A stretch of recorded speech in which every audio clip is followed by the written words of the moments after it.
Hi అండి. ఈరోజు మేము మీకోసం పటాన్ చెరువు పక్కనే ఉన్న ఒక హెచ్ఎండిఏ లేఅవుట్‌లో జీ+1 ఇండిపెండెంట్ హౌస్ తీసుకొచ్చాము. చూడండి, ఈ ఇల్లు చూడడానికి చాలా బాగుంది. ఈ ఇల్లు వచ్చేసి 115 గజాల్లో కన్స్ట్రక్షన్ చేశారు. డైమెన్షన్స్ చూసుకున్నట్టయితే 23x45. గ్రౌండ్ ఫ్లోర్‌లో చూసుకున్నట్టయితే 2 1 బీహెచ్కే పోర్షన్స్ ఇచ్చారు.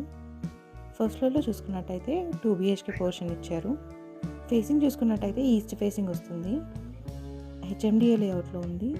పర్మిషన్ వచ్చేసి జీపీ పర్మిషన్ ఉంది. రెంట్కి ఇచ్చుకున్నట్టయితే ఎవ్రీ మంత్ 25,000 రెంట్ వస్తుంది. ఇక సరౌండింగ్ డెవలప్మెంట్ చూసుకున్నట్టయితే పటాన్ చెరువు 5 km, పటాన్ చెరువు ఓఆర్ఆర్ 800 మీటర్స్. ఇక ప్రైస్ విషయానికి వస్తే 88 lakhs చెప్తున్నారు, అంటే 88 లక్షలు చెప్తున్నారు. కొంచెం తగ్గిస్తారు. బ్యాంక్ లోన్ ఫెసిలిటీ కూడా ఉంది. ఇంట్రెస్ట్ ఉన్న వాళ్ళు వెంటనే స్క్రీన్ పైన నెంబర్కి కాల్ చేసి సైట్ విజిట్ని కన్ఫర్మ్ చేసుకోండి. మీ ప్రాపర్టీస్ని కూడా ఇలా ప్రమోషన్ చేయించాలి అనుకుంటే స్క్రీన్ పైన నెంబర్కి కాల్ చేసి